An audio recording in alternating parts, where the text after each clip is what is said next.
in the office at all times. So I'm going to take that as a strong recommendation from the council that we move forward to do that, because I feel that we need to do that. It's just, we have to. My Spanish isn't as good as it used to be, so I apologize. But I'm not always available. I'm doing so much. As far as being able to answer the calls, before we even got to all the changes, because of the number of families that were waiting to be, we couldn't answer the phones. My phone somehow was being bombarded by everybody else's phones. Evidently it was set up as a default. So as soon as I would clear off, or have somebody clear off 72 messages and transcribe them, there'd be another 72 there. It was every single phone was completely filled. So we've worked on some strategies to at least be able to, and we're going to be rolling that out for school principals and office managers tomorrow, so that we can really improve that communication at the schools. And I think that'll alleviate some of the problems, especially if families feel more comfortable talking directly to their school, or there may be somebody there immediately that can help with that, the language barrier. But we're going to be rolling it out tomorrow, and that'll be for the principals and the school managers, and school office managers, which are just vital to all of our operations too. I mean, they're part of transportation, really. So those are some key things we're doing. These are all really good questions. Yeah. So Tom, when this next change takes place, could you please tell us sort of the procedure that's going to take place? You know, are parents going to know a day before, 2 days before, you know, the changes? How will that change occur? Will it be through a telephone call? Will it be through, just so that our parents know what to expect, when to expect it, sort of outline it for them if you can, whatever. All right.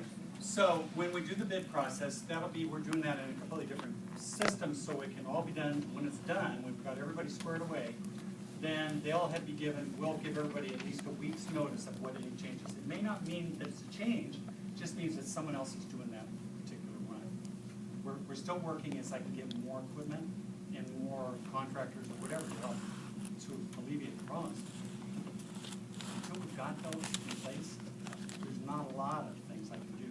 We're trying to focus on some, like I said, as we identify the students that are no longer in that school, because as many come in, also are going out.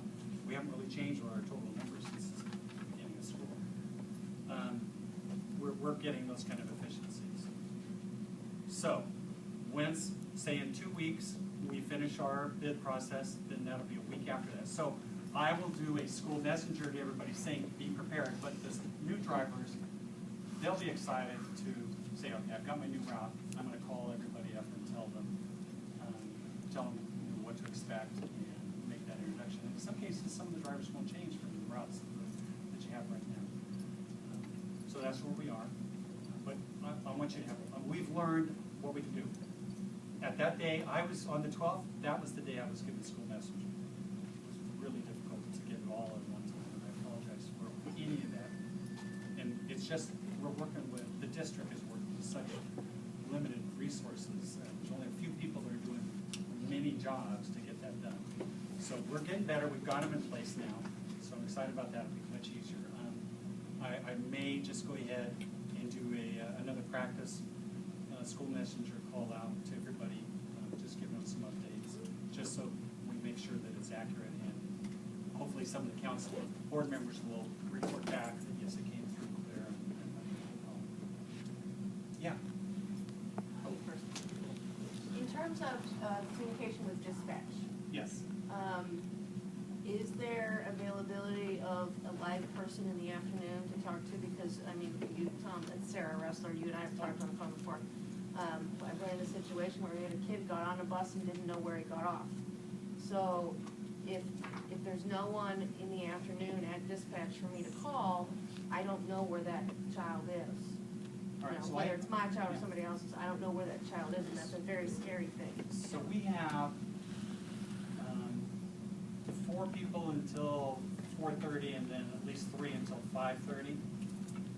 They're there. It's just the volume of calls probably is the cause of the problem. Because what happens? I don't have any more stations for somebody to even sit there and dispatch. Sometimes the problem, and so we try to get that, and I think if everybody can appreciate it, or we can show the video of what goes on. We have one radio system. The radio system is terrible in Martinez and up in Bay Point. I can be up at one of the schools in Bay Point and you cannot hear. So it's like we can't contact the drivers. So we're working on that with the county. The county is the one who has to do that work. And so I'm waiting desperately, well, I'll say that one desperately, because we really have to improve that radio system. That's why I'm so excited about the GPS, because that's not going to be a problem. We'll know where the driver is, we'll know where the kids are when we get that done. So, but we're limited in the radio system. And so when I have 4 calls, or I've got 4 plus other people on hold, so maybe 8 calls coming in all at once, I can only get through the radio one at a time. And that's the same everywhere. In Seattle, I had different people on different wavelengths, but just the same. It was so many more buses. It was the same problem. So especially when you have major problems like this, any kind of startup, you might have 15 people. Like Seattle, I had 15 people trying to answer calls, but you only had the one radio system, so it could only go the same speed as what we're doing. And so it's difficult, and because of our coverage, it makes it more difficult. So that is the other thing that we're working really, really hard to get the county to work with us. We're trying to get a repeater, and that's something that will improve our system, to be up at Bay Point, maybe up on top of Delta View, which is a school, which is one of the highest in our district, which would then, it's a repeater and makes the radio wavelengths bounce and go in all areas, including all the way to Martinez. So that should have help, but for dispatch, yeah, I just,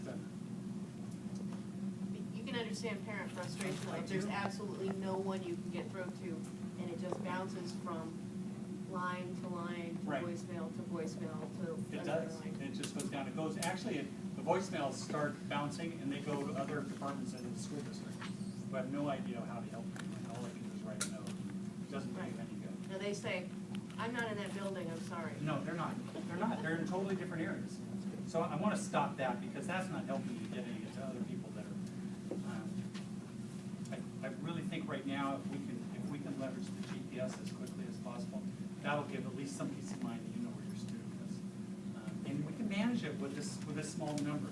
132,000, no, we can't. Some kids are going to lose them constantly. I don't believe that these families were going to have that issue.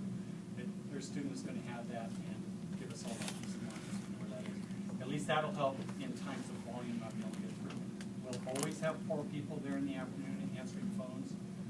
I'm just hoping to get more people so that, like Phyllis, we're trying to hire somebody else to replace her position, but she's got to do all the field trips and make sure drivers are coming to work, those kinds of things, so that we can move her out of that dispatch area and then free up another person, so actually she could be answering phones and bump it up to 5 people there in the afternoon. So we're looking at other strategies to try to leverage the phone system, but it's really frustrating. And I know it. I hear exactly what you're saying. That's the worst thing in the afternoon. You don't know where your student is, or they for some reason walked home instead of getting on the bus or something like that. It's very, very scary. I have a couple of things. One, what are you doing to ensure, like, for instance, last year I had one address in particular for drop-off and, the second phone number, and then this year it changed. But the bus drivers aren't communicating with here and with there, and the bus driver had this phone number and called and dropped off to that address, which was last year's, or, is there a database that All right, syncs so everything? Let me see if I can answer that, because I don't know. Theoretically, that wasn't supposed to be happening this year. All right, so here's what we're going to be doing next summer. As soon as the school year is over, that very next day, I'll have a direct mail going to every single family that's continuing on. I'm going to let those families know that every single daycare phone number is going to be eliminated out of our system. That way we won't have the wrong phone number. And it'll be your responsibility, because daycares change all the time, to let us know. Transportation will be responsible for putting that into the system. All the other data, including the change of schools and any of the other address changes, that will be done automatically, which has never been done into our transportation system, but we're ready and When you set to say do that. automatically, how do you? Automatically, if you put it in, if you've recorded that at your school, if you registered at school, and you gave them that information, it will be downloaded nightly into our Why would I transportation give the school the afternoon drop-off So I'm curious, and No, this is. because the school needs to know the information also. Okay, okay. So if you